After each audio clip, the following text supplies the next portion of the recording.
Hello, listeners and fellow book lovers.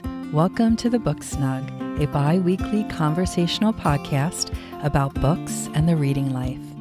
My name is Stephanie. And I'm Julia. We're a mother and a daughter who love reading and talking about books, the ones we adore and the ones we don't. We're delighted you're here, so grab your favorite hot drink or ice-cold beverage and settle in for another cozy, bookish chat. Hi, Mom. Hi, Julia. How are you today? I'm good. How are you? Good. I am good. I'm enjoying the last few days of what I would consider summer because when August is over, I'm pretty much heading into the fall vibes. Yeah. I'm full head on forward. fall. Yes. I've been watching cottagecore fall stuff online. I've been able to hold off listening to my fall music, but I am ready to pull out my fall decorations, all of it. I'm ready. That's so funny. I'm trying to milk out the last few days of summer and you are already full steam ahead into autumn. I mean, don't get me wrong. I didn't complete my summer bucket list, and some of that is just money related things. Yeah. But I'm ready to make my fall bucket list. I've already started to compile my fall reading list. Like I'm ready. Let's go. Bring it on. I am a fall person through and through. Yeah. And so I get ready for fall in July, and I wait for this moment all year. So I just dive straight into it. I'm surprised you're not wearing like a cable knit sweater and you have like dried leaves in your hair. Don't tempt me, Mom. I might show up someday with leaves in my hair and a sweater on. When I go for fall walks, I do put leaves in my hair. Do you? Yeah, I do. Okay. And I will kick leaves around and I'll roll around in them. Like the whole thing happens. All right. I mean, I don't want to give our listeners the impression that I don't love fall. Well, sure. I do. And I am ready for it to start, but I also love summer. So I'm enjoying these last few days. Even though it hasn't really been warm the last couple of weeks, it's going to be very hot it's week. ramping back up. But the evenings have still been very pretty, Yes. which lovely. The sunset last night or 2 nights ago was stunning. Yeah. So summer is still really pretty and it's still holding on pretty tight, but you're ready. I'm ready. Let's go. I'm ready. Bring it on. Yeah. Are you drinking anything exciting today, Mom? I am just drinking a mint tea Mm. from, I think it's Tezo. Okay, so you're jumping to Christmas. Yeah, pretty much. I think of mint, though, as more of a light, summery tea, actually. Okay. How about you? What are you Oh, drinking? chai all the way. Of course, because we're all about the autumn. Yes. I'm ready. Okay. Sounds good. Yes. Even though our last episode we talked about reading slumps and ruts, which was very applicable at the time. Yes. We want to continue this theme of school starting and early beginnings of fall by talking about some of the books that we had to read in high school specifically. Right. We talked about a couple episodes ago, we talked about books that our teachers read to us in elementary school.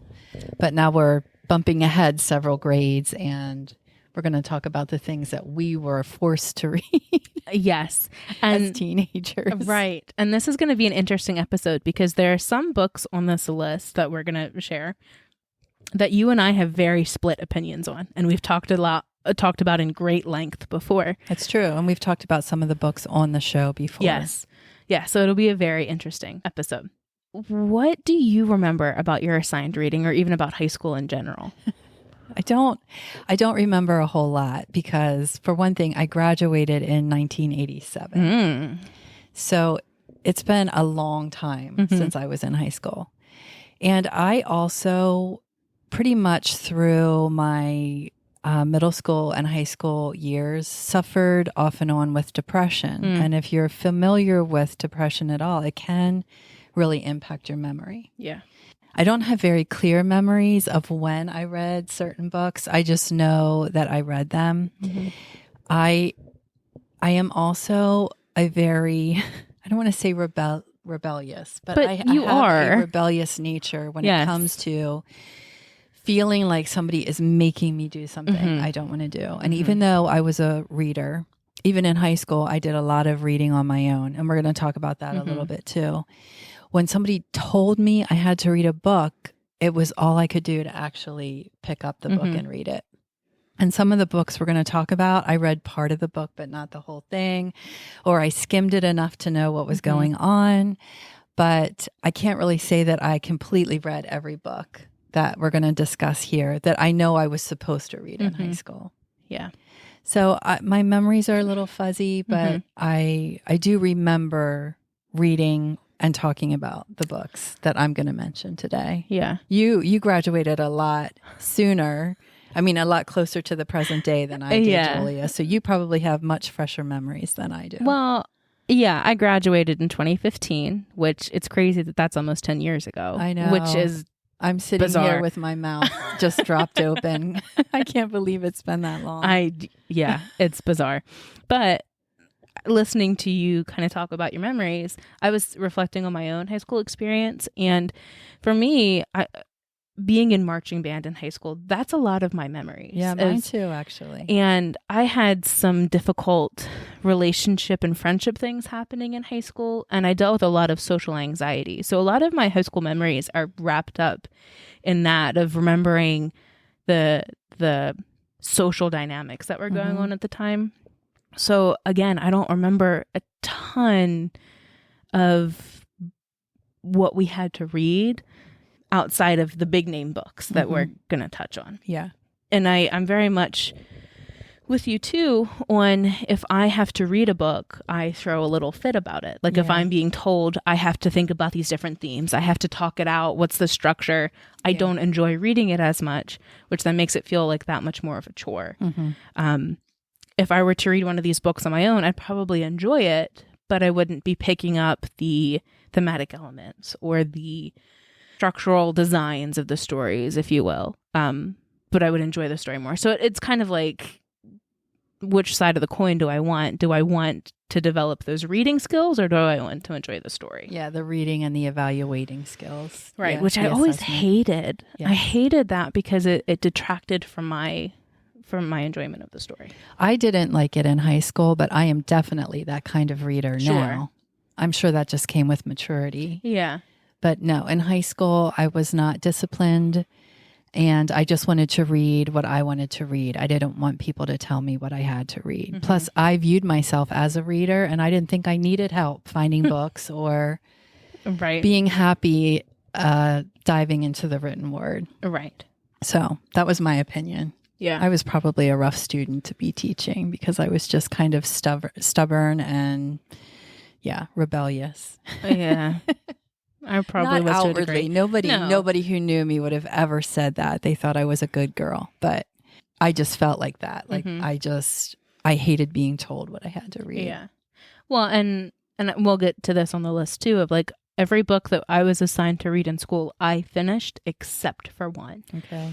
And I think that goes back to the fact of because of my schooling experience up to high school and even through high school, it was in college when I started to push against it a little bit, that because I had excelled so easily that I felt like I had to maintain this image of being a really good student, that I had to finish the books, I had to finish all the assignments, like I had to do all of that, which then put that odd pressure on of now I have to really enjoy this book, or I have to really know what I'm talking about with this book because of this previous standard that I had. Well, now that we were all incredibly philosophical about this, what were you talked a little bit about being rebellious, about assigned reading, but did you have any other thoughts about the assigned reading that you had? I have many thoughts as an adult about the assigned reading I did in high school. I felt, well, first of all, we focused mainly on the Western canon. I don't remember reading any books outside of people who were writing in Europe in the past or in America. I mean, even in high school, I read no mythology. I didn't read anything outside of Europe and the United States. Yeah. I'm pretty sure. Yeah. So very white and also very male focused. And that was one of the things I struggled with in high school, as I was feeling like I was being forced to read these books that I couldn't identify with, and I absolutely did not care about. So I really struggled with that. And I remember thinking even then that if I wasn't a reader, the books that were being forced on me would make me really not be a reader. I already loved reading, so it didn't impact me as much. But I just thought about my classmates who didn't really enjoy reading, or reading was a struggle for them. And then the books that we were being handed to investigate and evaluate would not do anything to encourage someone to be picking up a book. Yeah. So I really struggled with that in high school. And looking back, I still have issues with the male-centric focus and the fact that we focus mainly on European and American literature when there's so much other good stuff out there. Well, and that's a very interesting point of when I was in high school, because of the way that my marching band class fell, my band class, the history class that I could take when I was a junior, I could only take like World War I and World War II history. And there was a class for, I think they were calling it Eastern history, which would have included India or whatever. And Asia. Right. Yeah. And I didn't take that because of how my classes fell. So my history, my literature, everything is very... Western's focused. Right. And I think that is such a discredit because when you think of all of the incredible writings that come out of that part of the world, Arabian Nights or things out of China, Art of War, not whether you're reading Art of War in high school or not, but I'm just thinking you miss out on so much of integral pieces of work that influence the modern culture that we're in. Even sacred texts or folklore and mythology. I did not get any of that until I went to college. And then I took a world cultures course for a humanities requirement for general ed. And I loved that course so much because we did Greek myth and we did Greek tragedy and we looked at Asian folklore. We looked at myths around the world about the creation of the world. And it was fascinating to me. And I just think, why are we not doing that more in the high school setting? Yeah, I agree. And I got some mythology in middle school, but it was in an English class. So I don't remember if we were just reading them and talking about them. I don't remember the context, but we did talk about mythologies. And I agree. I think there's a major disservice that's being done to students that aren't receiving that information or that history or that literature, because I think we often forget how much of the past influences what's going on right now, or even to take it a step further of illusions that are being made or symbolism, retellings, or what's the movie with George Clooney that everybody quotes, the one that's like the Odyssey? Oh, brother, where art thou? If people, how many people can identify that that's the Odyssey or point out the different points in the movie that match up with that? Right. And okay, you bring up an interesting point. Because I was listening to NPR's Pop Culture Happy Hour podcast, and the people on that show were talking about required reading in high school. And the one person, I think, is a librarian, and she was stressing that it is important for schools to push students to read hard things and also to read certain types of literature. And Shakespeare came up. And somebody else said, yes, I think it's true that everybody should read Shakespeare in high school because there's so much writing and entertainment and even commercials sometimes that allude or reference a Shakespeare play or quote. And you become an educated person and you can enjoy the sub-layers of things if you've been exposed to that. Right. And I agree 100%. But I also... I question sometimes why are we having required reading in school? Like, what is the point? Right. Is the point to get people to read and get them to be readers in their lifetime? Which I'm fine with. But if that's what you want to do, then you're picking the wrong books. Right. If you want to do something like prepare people to be able to engage in educated conversations or understand references in culture to people like Shakespeare or the Bible or mythology or whatever, then that is fine. I'm fine with that. But then pick sources and books that fulfill that.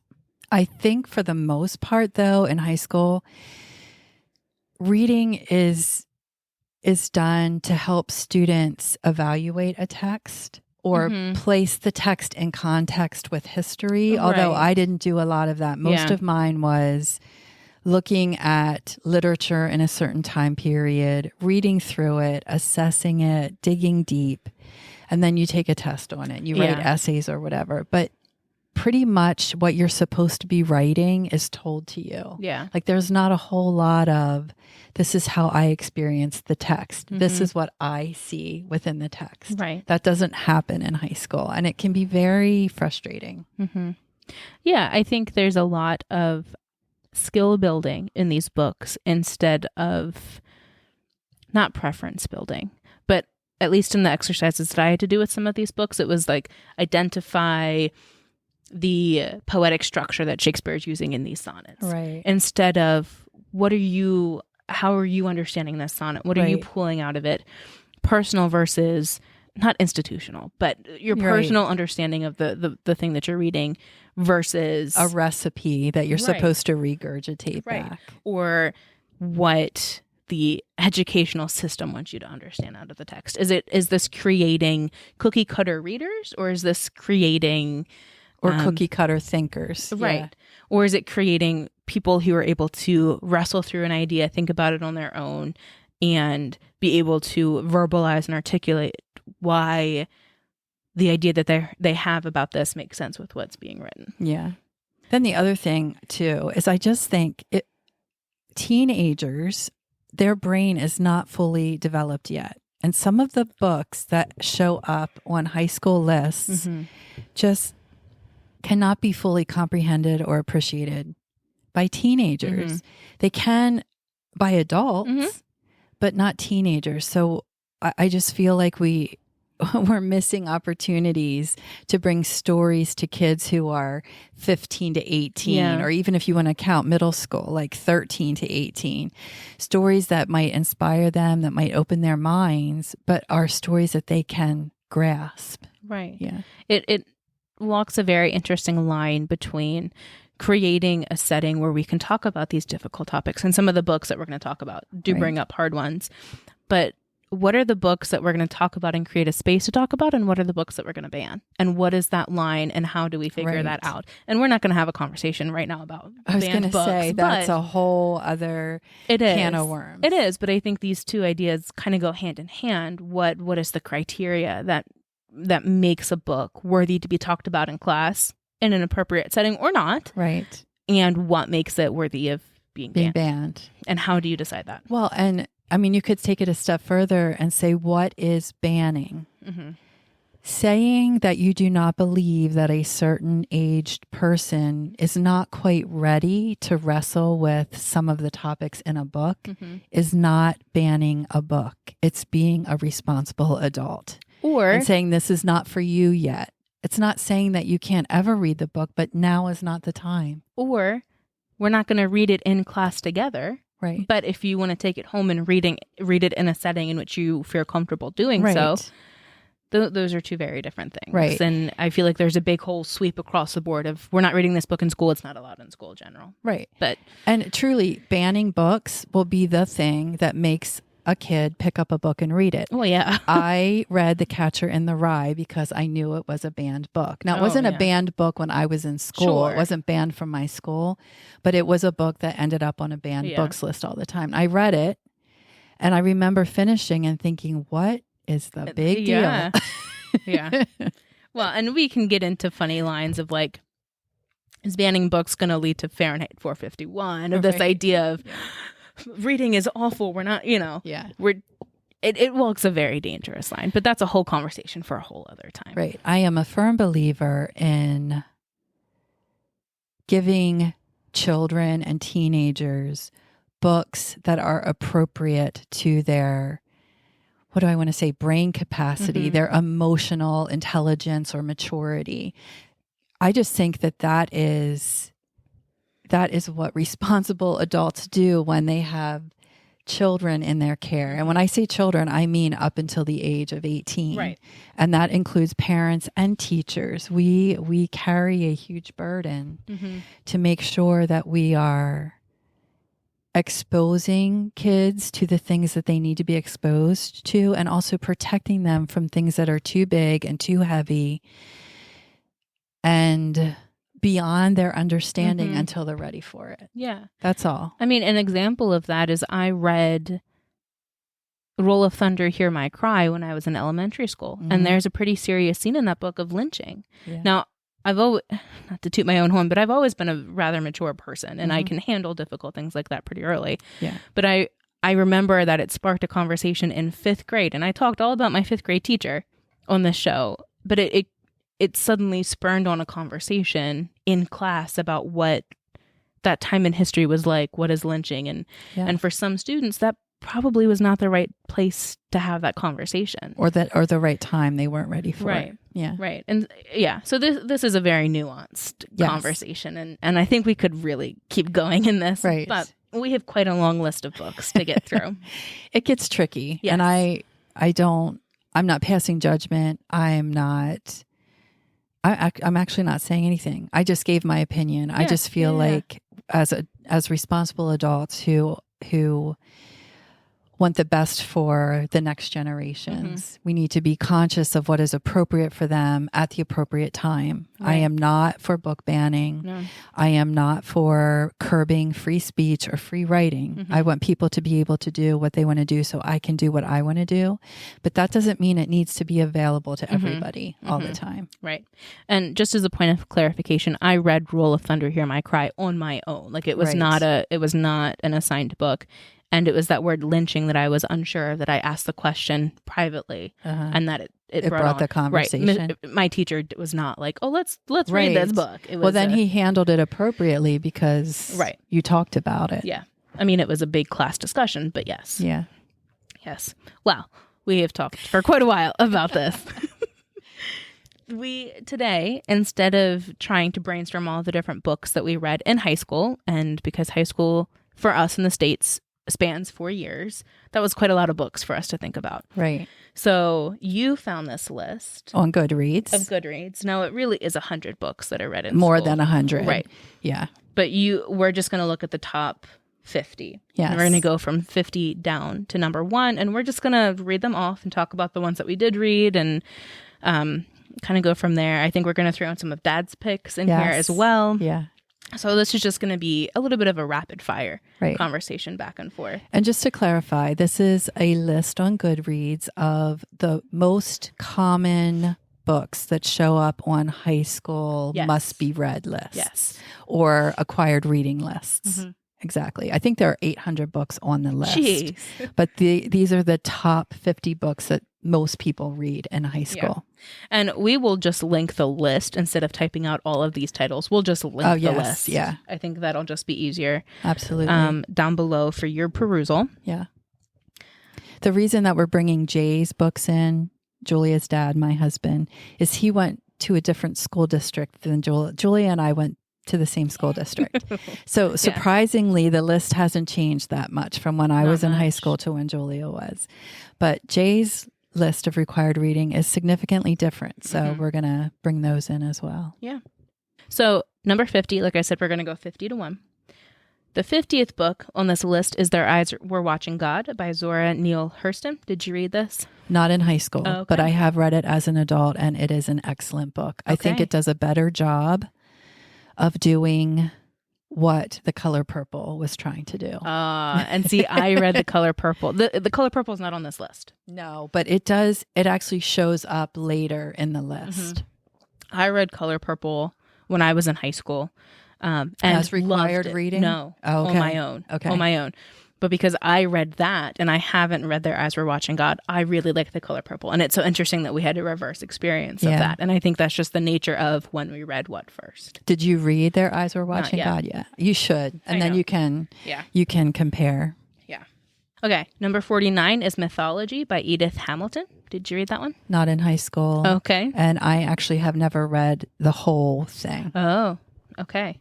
Is it just a compilation of mythology? Oh, okay. Yeah. Just a very famous compilation. Okay. All kinds of mythology or just Greek? Okay. Greek mythology. Number 48 is I Know Why the Caged Bird Sings. This is one of Maya Angelou's autobiography. It's number 1.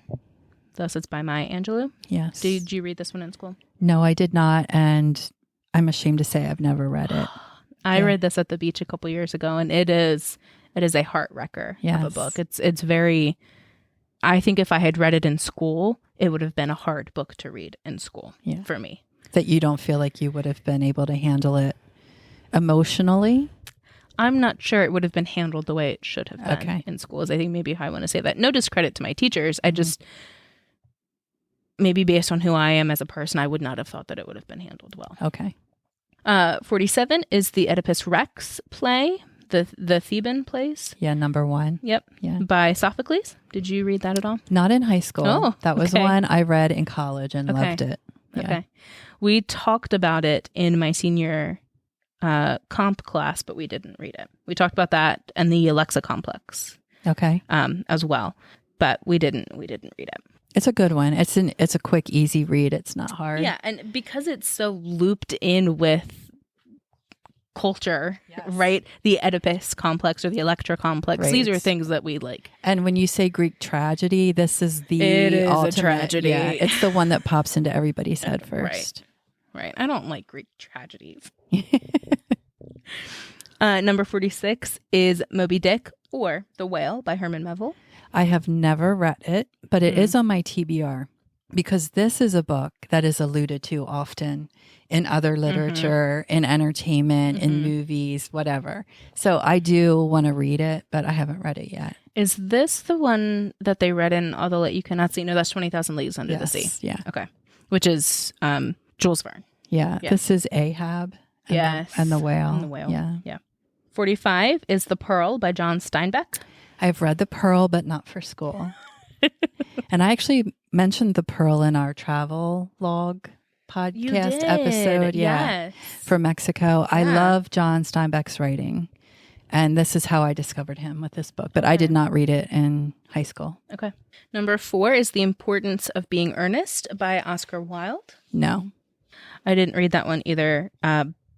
I did read Picture of Dorian Gray in middle school. I don't think that's on this list. No, it's not. It's not in the top 50, but it was in the list.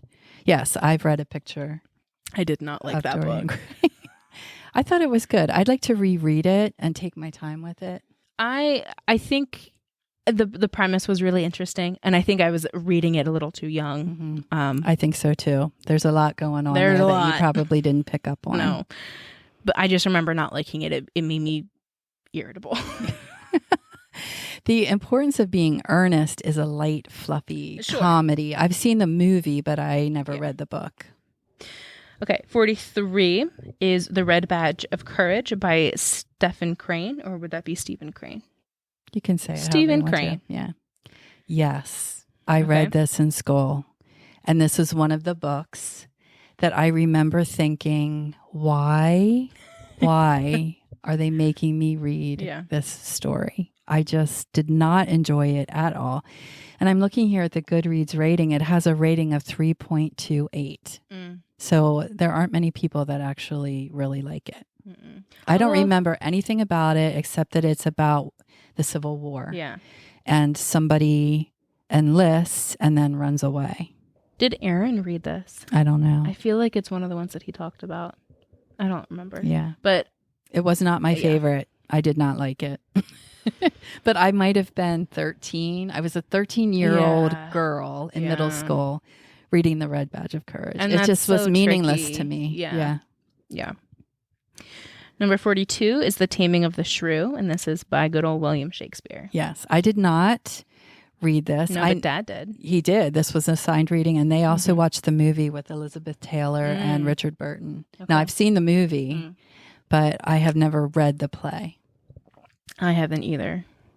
I actually know very little about the story. Yeah. It irritates feminists because it's about a woman who is difficult, and she marries a man, and the whole story is him like bringing her to heal. And so So kind it of irritates like, people. what is it? The Yellow Wallpaper by... Well, there's no psychological horror related to it. It's just... No, but I mean, it's the idea of women not being understood and needing to comply and... I guess, yeah, you could make that connection. I forget who wrote The Yellow Wallpaper. Yeah, I can't remember. Not off the top of my head. No, but that one made me very angry. I did read that one in college, not in high school. Yeah.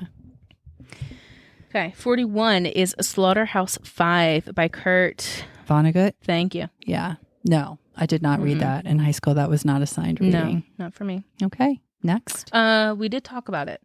I think we talked about it in my English class, my senior comp class. That my senior comp teacher was your stereotypical English teacher whose hair was always kind of floppy. His glasses were always a little smudged, very excited about what he was talking about, but awful reading his students. Like, he was the stereotypical English teacher. Okay. And he talked about so much in that comp class. So we did talk about Slaughterhouse-Five.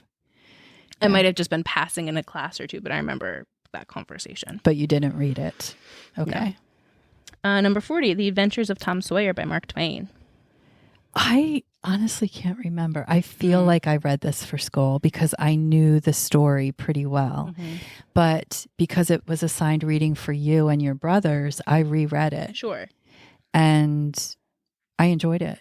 Yeah. Not as much as Huck Finn, but I did enjoy it. I like Huckleberry Finn better than I like Tom Sawyer as a person, like as a character.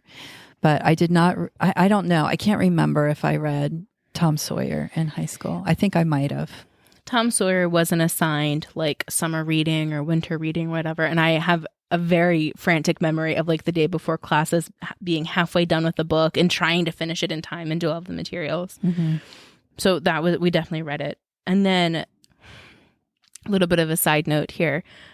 I've mentioned that I collect antique books. And one of my biggest regrets, and it sounds so superficial, but it is like one of my biggest regrets, is I have a copy of Tom Sawyer, and in the inside cover of the book, it says, Merry Christmas from Dad and Mother, dated 1954. Okay, super cool. At an antique store that I was at right before that I was married, I found that Huck Finn that had that same note in it, and I've never bought it. You didn't buy it? So I'm missing the pair of that, and it will forever kill me that I passed up having this completed set of somebody's Christmas gift from the 50s. So that just, it annoys me to my core. Okay. So and I actually really like Mark Twain's writing. I don't have any issues with that. No, his is perfect for like, you get such a sense of that time in history in America with the vernacular and it's just, they're just so good for that glimpse of what life was like. Well, and I feel like he writes, now I was never a little boy, but I feel like he writes this adventurous, chaotic, getting into trouble little boy very, very well. And so it's like the perfect book to read for the summertime because of that adventurous kind of spirit. Absolutely. Okay, so moving on, as I feel like we could continue to talk about Tom Sawyer. 39 would be Crime and Punishment by Dostoevsky. I have never read it. It is definitely on my TBR. And for those of you who listen to us regularly, you know that we're going to talk about the secret history in our next episode for Three Peas in a Pod. Yes. And I feel like this, Crime and Punishment, would be an excellent flight pick for that book or companion read. Yes. I just think they would go just really well together. And I have a copy of Crime and Punishment, also purchased at an antique store. And it's super thin. Like it's not a huge chunk of a book. Now, I mean, the writing is itty bitty, but I think that book would be easy to read, and I have a feeling I might like it a little bit better. But that's all for that episode. Number 38 then is A Separate Piece by John Knowles. Yes, I read this in high school, and I loved this book. Oh, really? Yes, I loved the story. I loved how it made me think about things like jealousy and envy and impulse control, like the things that we do sometimes that we wish we could just take 5 seconds of time back from our life so that the consequences of those actions wouldn't have to play out. It's an interesting story about friendship, and it's beautifully written, I think. And even when I was in high school, I loved things that were beautifully written. So I enjoyed A Separate Peace. Your dad, Jay, had to read that too for school, and he really enjoyed that story as well. It's a good book. Okay. And it's not long. Yeah. I think that's the other thing. Some of the required reading was just ridiculous as far as length goes, but this one was not. It was a quick, easy read. It had a lot of really good themes. Yeah. Kind of melancholy. I don't always like melancholy stories. Evidenced by the one I just DNF'd, but that's for another you time. never read A Separate Peace? No. I'm wondering if that was maybe like a thing when we were in high school and it has kind of moved dropped away. Out. Yeah, maybe. I don't know. I mean, I would have to look at some of the ones that I read and see if there's any themes there that maybe they were trying to emphasize a little bit. Yeah. I mean, it is number 38, so a fair amount of people are reading it in school. Okay. 37 is Death of a Salesman by Arthur Miller. And this is a play. I believe this was a play. Yes. I did read this. I did too. And I read this in my senior comp class, and we spent quite a bit of time talking about it. I don't remember when I read it, but I remember really thinking about this book. I can't say I loved it, but I definitely felt like I spent a lot of time contemplating the outcomes of actions and the long-term effects based on some of the decisions that are made. I don't remember what the man's name is, but the decisions he made had a big impact on his son in particular. Maybe that's, and we're going to get to a big disagreement book between us here shortly, but I think that's my issue with some of these books is I don't agree with the decisions that are made. So it's hard for me to, maybe I'm more strict with characters in books than I am in real life. I have less grace for them because if I don't understand a decision or if I don't agree with that decision or think that there were other ways out, then I have a more difficult time liking the rest of the story or liking the other characters because I just don't get it. Okay. So maybe, I don't know. I didn't like Death of a Salesman, but I could also just not like reading plays either. That could be true too. It's not my favorite. Maybe that's why I say that I don't know if I felt one way or the other. I just remember that it was a story that impacted me. Sure. The themes. Sure. 36 would be The Little Prince by Antoine de Saint-Exupéry. I'm going to say that that's how you say it. That's how we'll say it because we're American. We don't are. Have and good French accents. Even if I tried French, it would come out Italian, so I'm just not even going to. My specialty was German, so I'm really not going to get that right. Right. Did you read The Little Prince? Not in high school. Okay. I have read it as an adult. Okay. I know this is a beloved book.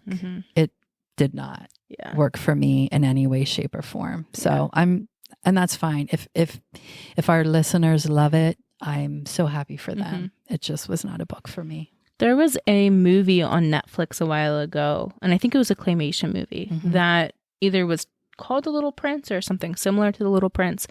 And I really enjoyed that, but I'm a sucker for claymation movies.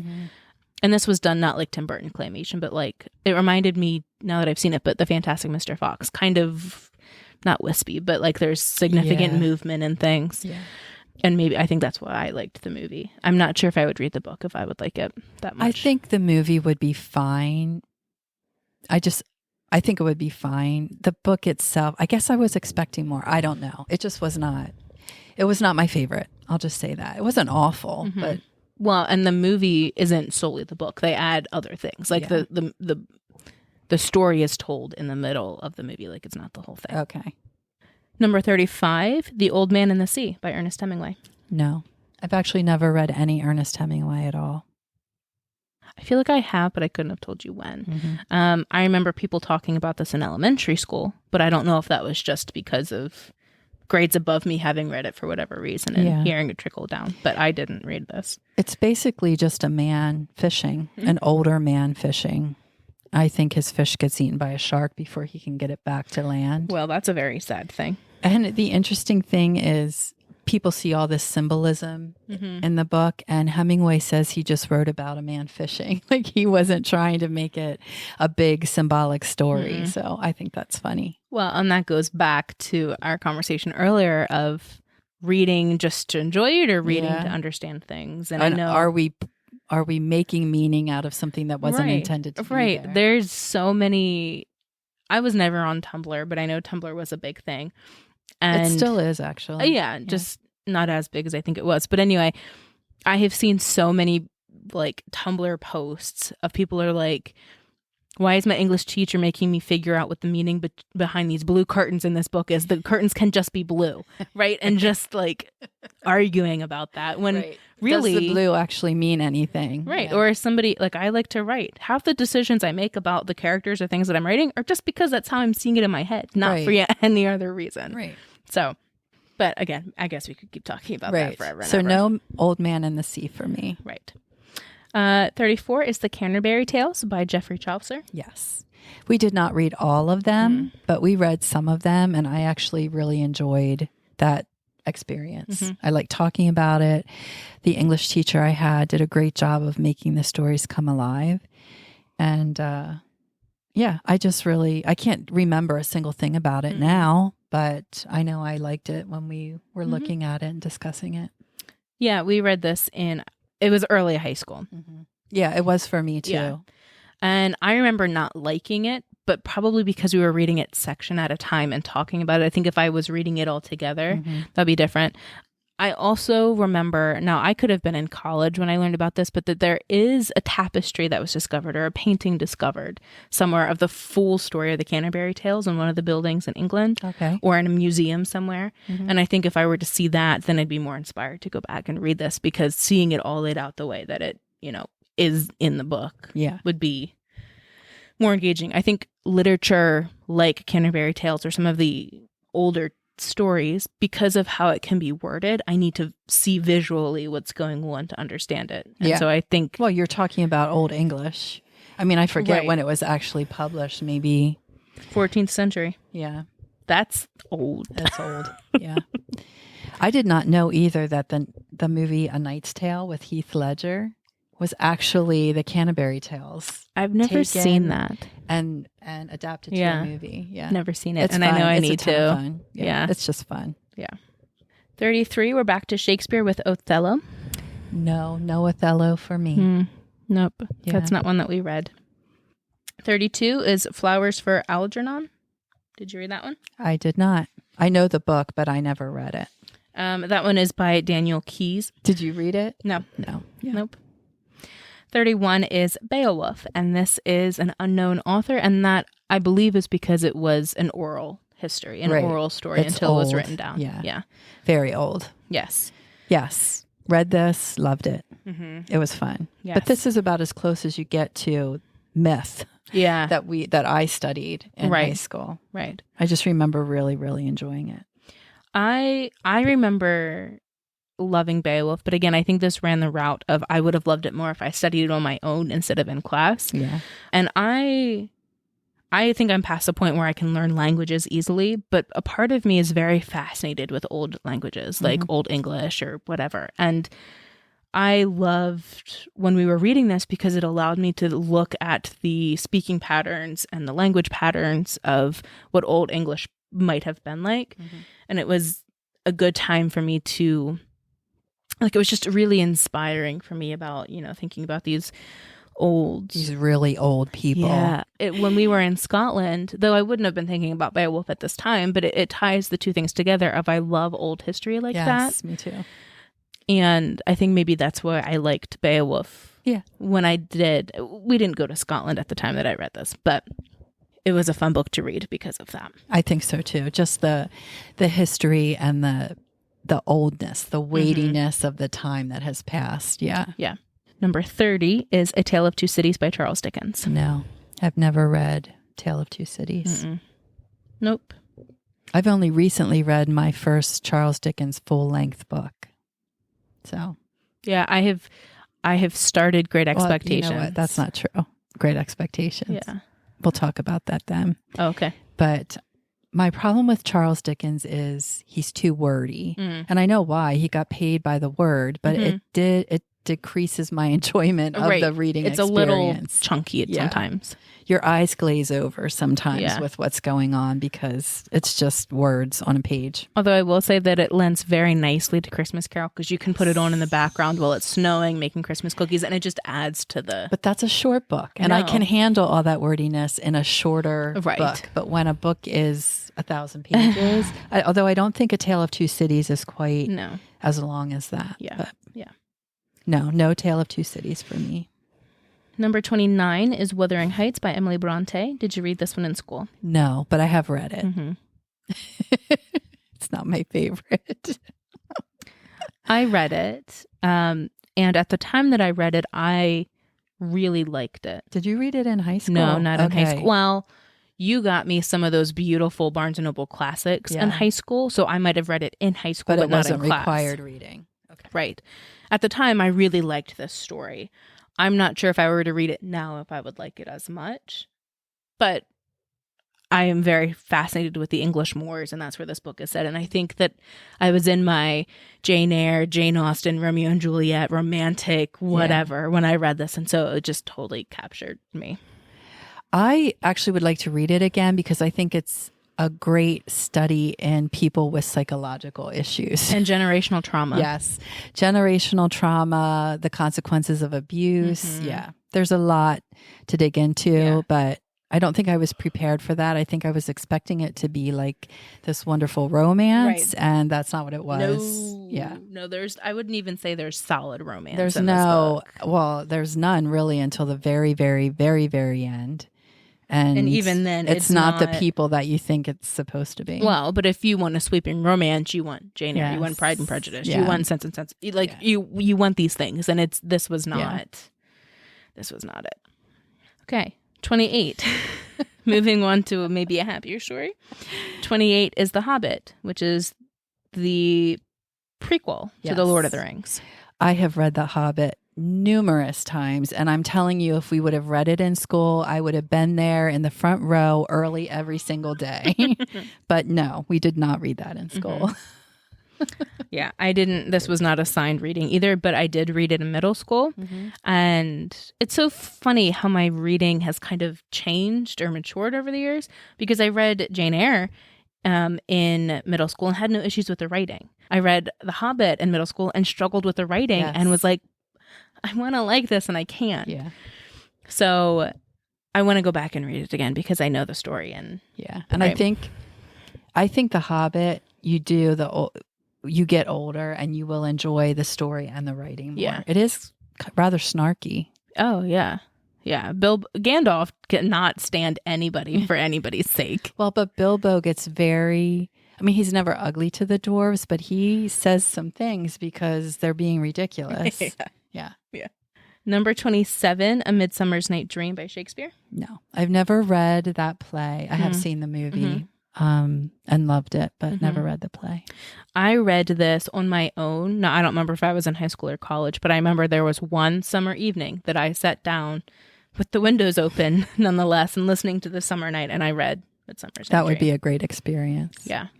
And there's a quote in the story: Though she be but little, she is fierce. And that was a phone case of mine for a while. So it was just really cool to read that in context. Yeah. And I am very short. Yes. And I like that phrasing because it reminds me that I can be a powerhouse even if I'm itty bitty fun size. Number 26 then is The Grapes of Wrath by John Steinbeck. No, I have never read that. I would like to read more of Steinbeck, but I think I would like to read East of Eden before Grapes of Wrath. I have Grapes of Wrath. I got it at either a book sale or the antique store. And because I know what happens in that story, it's one of those where I just might have on my shelf as a collection. Right. And actually not pick up and read. Yeah. But I do know that Steinbeck does write stories that deal with difficult He sure does. things. And that's his cup of tea and might not be for me. Yeah. Okay, so 25 is Great Expectations by Charles Dickens, which we did kind of talk about briefly. Yes, I had to read this. This was a book that my rebel spirit really came out. Yeah, it really came out in full force. I ended up skimming a lot of this book. I just did not enjoy it. I remember the very, very ending, and I remember very well, Miss Havisham and the weird stuff. But other than that, again, Charles Dickens, very wordy. This was a huge book, and it was not a fun experience for me. And look, I was reading big books then. I read Anna Karenina. That's a big high book. School. That's a big and book. loved it. Yeah. So it's not that I couldn't handle big books or heavy topics or writing that was a little bit not how I was used to hearing people speak. It was just this particular book I couldn't get behind at all. Yeah. I have started Great Expectations, and I think it's run the path of it's a little hard to get into, and I am just struggling to understand his writing, and it's in one of the big Barnes and Noble anthologies. So not only do I have the book open to the middle of the book, and it's big and heavy, but maybe I should give it a shot. It's a classic. It's Charles Dickens, whatever. But I don't know if that's happening anytime soon. And I guess to answer the question, no, I didn't read it in school. Number 24 is Frankenstein by Mary Wollstonecraft Shelley. Did you read that one in school? No, but I have read it. Yeah. And it's a great book. Yes. We read this one in school. I remember quite vividly the cover of the book. And I remember the absolute emphasis that our teacher had on the triune nature of the story, and that we couldn't read the book in a day without talking about how it fell within the triune nature of the story, being a letter within a letter within a letter. Yeah. But yes, very good story and a very good one to read this time of year. Yeah. I actually read it because you and your brothers were assigned it as reading in school. So I just picked it up and thought, I'm going to read it too. I do think your brothers really liked it. It was one of the assigned readings that they really liked too. I remember Mark in particular talking a lot about it as he was reading it. I think I would like it better now if I bought my own version and read it. I think there was something about the edition of the book that I was reading that it just felt like a book I couldn't get into. And that sounds so silly, but if the pages are a certain size or the writing is a certain size, the print's too small, right, or it looks like it's super, super dated, I just kind of innately struggle with getting into it. So, but I would like to reread this one. Number 23, another Shakespeare, and this one is Julius Caesar. No, I didn't either. Not for me. Nope. No. I mean, I'm not saying that the play's not for me. I just meant it wasn't assigned reading for me. Yep. 22 is The Outsiders by S.E. Hinton. Great book. Found it in middle school. Loved it. Read it a couple times through high school, but it was never assigned reading for me. However, I think it should have been because I think almost everybody would have loved it. It's a great, great book. I have never read this. And it was, I don't think in any of the reading circles around me when I was growing up. Like in elementary school, there were different breakdowns of reading levels. I don't think it was in any of those levels, which it wouldn't have been. But middle school, I don't remember it being talked about anywhere. So I don't think that this was part of my education path in any way. So I should read it. Actually, it ticks all my boxes. It's written by a young woman. They actually made her use her initials so that nobody could tell she was a female. Oh, gosh. So it fulfills what I was saying about what was missing in my reading experience. Sure. Books written by women. Now, the story is about young guys, like really young, 14, 15, 16. But it's so good. I need to go back and read it again now that I'm sitting here thinking about it. Yeah. And I think it should be on reading lists. For high school students. Yeah. Okay. Yeah. But I didn't read it as required reading. Sure.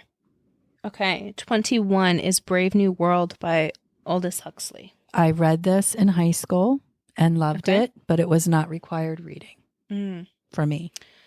I didn't read this one either, but it was one of the ones talked about in my senior comp class. Okay. 20 is Night by Elie Wiesel. Did you read that one? Not for school, but I did read it. Yes. Yeah. I read this one in college when I was taking a philosophy class on death and dying. Which it's it is. It's a very hard book to read. He's a prisoner in a concentration camp. Yeah. So and has to go on a march with his father. Yeah. Yeah. It was difficult for me to read, but I've been to Dachau, so I could picture in real life some of the settings. And I think that made reading it more difficult for me to it amplified the reading experience, maybe not in the most enjoyable way. Mm-hmm. Number 19, The Crucible by Arthur Miller. Yes. Yeah, I did too. It was fine. I just don't have anything to say about it. I know that it was supposed to be like an allegory of McCarthyism in the 1950s, and I just didn't care. Is my biggest thing. I just didn't care one way or the other. And this is another play, and I don't like reading plays. I think my issue with this one is it's the Salem witch trials, and that's a very fascinating period of time. Mm-hmm. But all of the women I felt were written as incredibly hysterical. And that was the point. I know. And I just, that's not women. That's not how we are. Like, don't. We're not all like that anyway. Yeah. Right. No, you think things are going crazy because you're telling women do not do well when they're told that they're something that they're not. Right. So I struggled with this book. Number 18 is The Giver by Lewis Lowry. I read this, but not for school. Yeah. But I think it would be a good book to read. It would be a really reading. good one. Yeah. Yeah. It's a good book on its own. Yes. But it's discussable. I mean, I could see it being a really good book to discuss in a classroom setting. Mm-hmm. 17 is Jane Eyre by Miss Charlotte Bronte. Did you read that one for school? No, but I have read it and loved it. I've read it numerous times. I think we've talked about it, once or twice on the show? Yeah. I feel like it comes up frequently. Every time. I read this one for school, and I remember the absolute joy that I experienced because I'd read it once or twice up until this point. I remember the absolute joy that I had when I found out that it was a required summer reading and that I could answer every single question on the test. I wasn't trying to be that student, but if nobody else knew the answer, I was the one that had my hand. So it was a really, really good time to be alive. Yeah. And I can recognize how it can be, if it's not your cup of tea or if it's maybe you are a teenage boy who this is just not, I get it. I understand it. Yeah. I watched the movie with Mark because he didn't want to read the book. It was him or Aaron, I think. I know Aaron watched the movie instead of reading the book. Which you miss out on so much. But the movie's good, especially if you watch the one with Ruth Wilson and Toby Stevens. That's the best one to watch. Yeah. So, Jane Eyre. Whether it should have been read in school or not, I don't know. But I'm glad it did. There are lots of themes to discuss in that book, for sure. Yes. Number 16 is Fahrenheit 451 by Ray Bradbury. I have read this, but I did not read it for school. It wasn't required. I keep saying I didn't read it for school, but I didn't read it because it wasn't required. Right. Yes. I read this one too. It was not required. I don't remember when I read it, but I have definitely read it on my own. Number 15, Pride and Prejudice by Jane Austen. Not for school, but man, I've read it many, many times. Yes. I have many versions of it, all kinds of different editions upstairs. Yeah, I love Pride and Prejudice. I don't think we didn't read any major Jane Austen, but I know that we talked about her in Brit Lit because of the impact that she had on literature. Yeah. After following her writing. Yeah. Number 14, The Odyssey by Homer.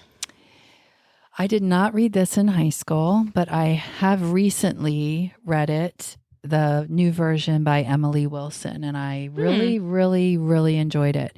I just remember telling Jay that I had no idea that Greek men cried so much. Because they do. Mm-hmm. They cry a lot in the Odyssey. Because the war was 10 years, and then it took 10 more for Odysseus to finally get home. And then he's only there for a while, and he leaves again. But anyway, that's a different... It's a whole... Yeah. It wouldn't be a Greek story without some level of nonsense to it. Number 13 is The Diary of a Young Girl by Anne Frank. I have read this, but not for school. I didn't have to read it for school, and I've started it. I have yet to finish it. Yeah. Number 12, The Adventures of Huckleberry Finn by Mark Twain. I don't think I read this for school.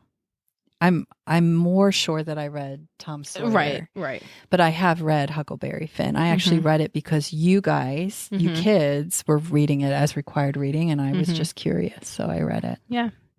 I don't recall. I know the story of Huck Finn, but I don't recall if it was a summer reading or if it was one that we read in school. I know when you guys were younger, we had the abridged versions of all those books. And I wonder if maybe you picked it up and read an abridged version. I don't know. Yeah. And it could just be one of those things of knowing that the stories go together that I just paired it together, and that was that. Yeah. So it is likely that I did read it in school. I just don't remember. Number 11 is 1984 by George Orwell. Yes, this was required reading for me, and I read it in 1984. Oh, what a meta moment, Mom. I know. I think I read it in 9th grade, okay. But I know for sure I read it. I haven't. I had to watch the movie for a class in college, or like it was bonus points or something. And I bought a copy at a bookstore where the cover was all chewed up, and I have gone ahead and rebound it. So I have a really cool copy of 1984 at home. But no, I didn't have to read this for school. I don't remember much about it, but I know I had to read it. I remember I didn't like the movie, but I think it was just the way that the movie was done, that I didn't like the styling of the movie. Mm-hmm. Number 10 is The Scarlet Letter by Nathaniel Hawthorne.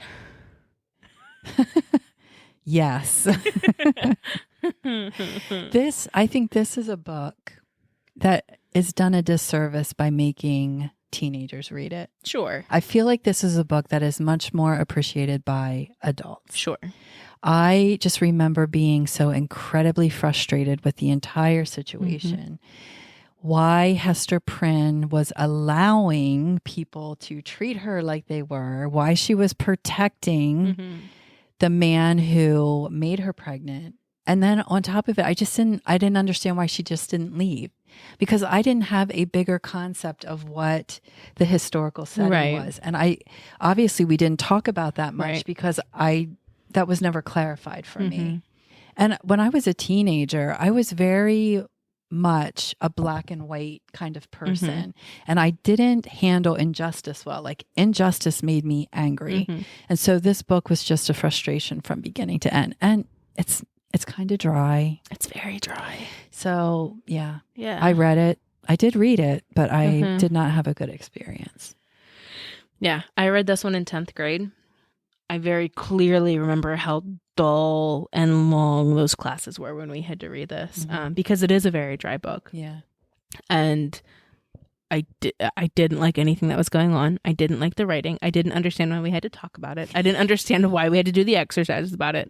I didn't understand why it was picked. I was very annoyed the whole time. This book was class subject. Number 9 is Hamlet by Shakespeare. No Hamlet. Nope, not for me either.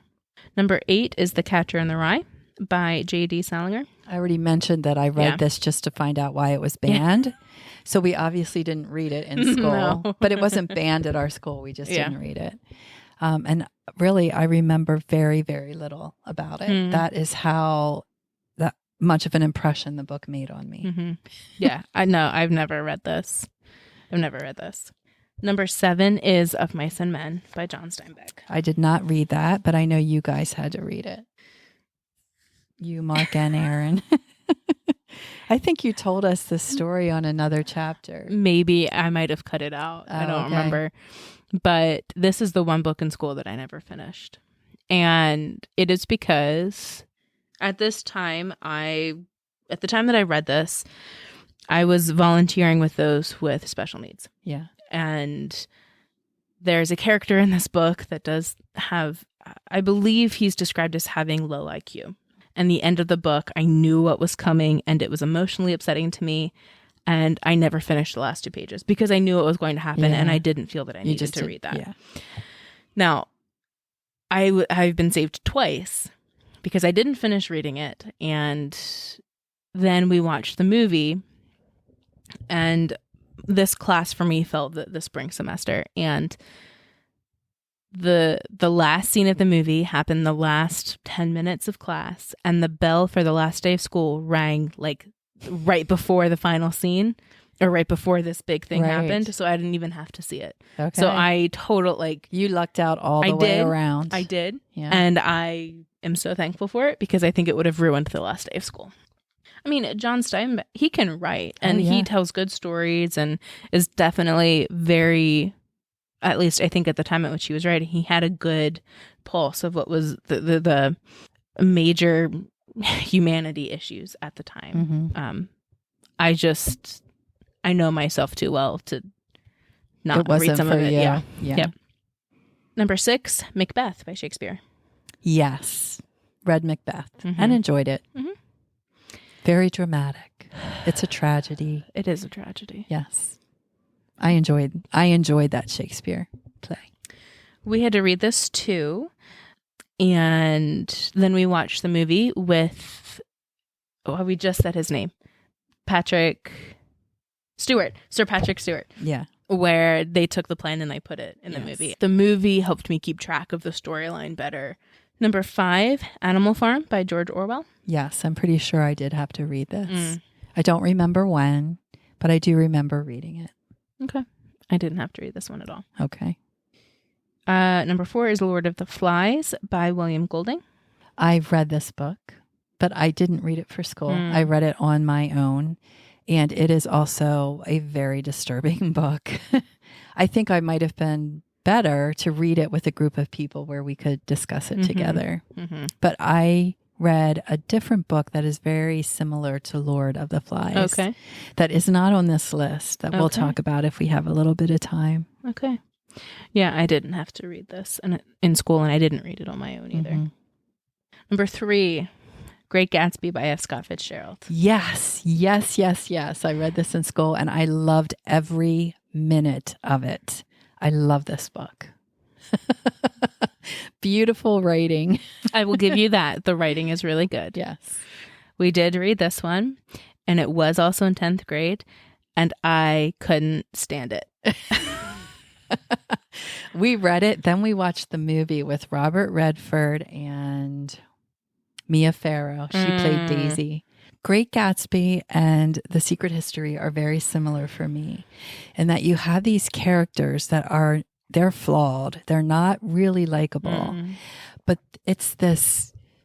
they're fascinating. And there's just this train wreck that's just looming on the horizon, and you just absolutely want to be there when everything happens.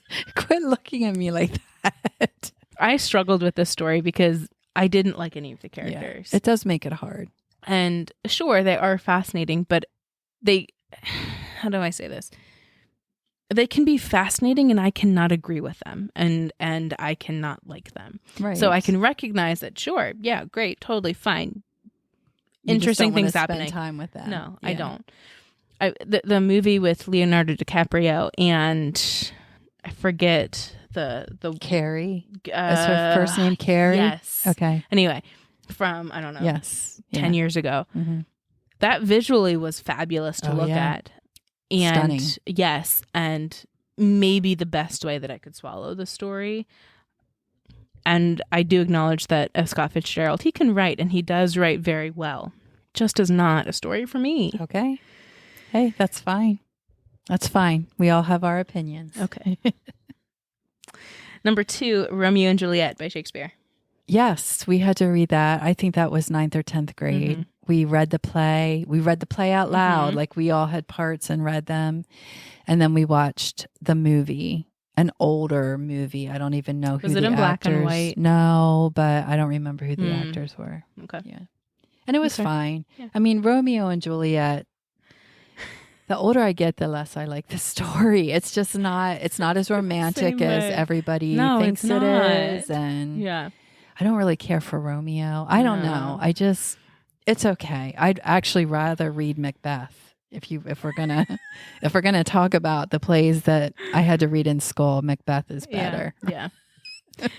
Romeo and Juliet. There was a short period of time in my life where I was trying to be that person who was reading all of the tragic romances and like. There's a term that I'm looking for, and I can't think of it. I remember I had a copy of Romeo and Juliet at the time, and I remember taking You want to be a sad girl. It was something. But I remember taking a copy. I'm totally like embarrassing myself as I say this, but I took a copy of Romeo and Juliet to a youth group retreat to sit and read, and I wanted somebody to come up and ask me why was I reading this and what did I like about it. Like I was trying to be that person. Did anybody do that? No, and I was so upset about it. Well, at least you can look back and see you were being a ridiculous teenager. It's so upsetting that I did that. We did watch the movie in school too. We watched a black and white version or an older version. And then we watched the one with Leonardo DiCaprio and Claire Danes. Yes. And then my teacher must have really liked Romeo and Juliet, because then she had us do a project where we had to take the story and tell it differently. So some people did, I remember somebody did sports and theater. So it was like, somebody was from theater, somebody was from sports, and you had to tell that story. Right. And I remember I had a bunch of friends over, and we did like the theme that we chose to do was soap opera. So we made it so dramatic and over the top. Yeah, and you videotaped everything. We did. Right? Yeah, I remember and that. then my teacher asked for a copy of it because she said it was so good. I do remember that. Yeah. And I had a ton of fun with that too. But I agree, looking back, Romeo and Juliet is just such a silly story. Shortly after reading it in school, I found a book in the library from Rosalind's perspective, and it really put in light for me how fickle Romeo is. And then I was like, I can't stand the story anymore because he jumps from person to person. Right. So why Romeo is ruined. He's not your romantic lead anymore. No. Yeah. At one point, I had his full soliloquy memorized, and I thought it was so cool. Julie, I told you I was trying to be this whatever, and it was incredibly embarrassing. Well, number 1. We've made it to number 1. We have. Mm-hmm. And it's To Kill a Mockingbird by Harper Lee. No, I never read To Kill a Mockingbird until I was an adult. Wow. Yeah. Now, Jay, my husband, your dad, did read To Kill a Mockingbird in school, but I did not. I don't even really think I knew anything about To Kill a Mockingbird until I was an adult.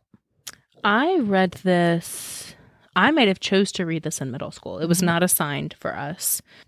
And I might have been bordering too young for it at the time. But yeah, it was not assigned. So that's our list. Yeah, we made it through 50 books. We did. Now, I said the Goodreads list is 800 books long. Mm-hmm. So we only looked at the first 50. But in the other 750 books are some other books that we had to read in school. So Jay read... he read The Catcher in the Rye. Which we didn't mention. And he read, we didn't talk about The Jungle. Right. He read To Kill a Mockingbird. Yes. The Jungle by Upton Sinclair. Mm-hmm. He had to read that. He also read Heart of Darkness by Joseph Conrad. Okay. And we already talked about The Taming of the Shrew. Mm-hmm. So those are some of the books that he had to read. Mm-hmm. And then 2 that I had to read, actually 3 that I had to read that we didn't talk about. The Glass Menagerie by Tennessee Williams is a play about a family, a mother who wants her very shy daughter to get a man. Oh, okay. It doesn't end well. Sure. It's kind of a sad play, but I do remember it, and I enjoyed that. Mm-hmm.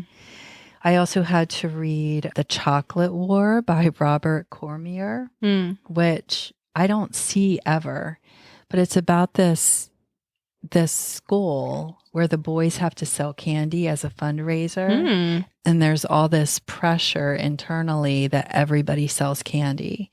And one kid decides one day that he's just not going to do it. And the book is the consequences of that. And it's very cruel and violent, and I did not like it. That's a little rough. Yes. In middle school, we read I think it was Call of the Wild or White Fang. I can't remember which one by Jack They London. tend to be paired together anyway.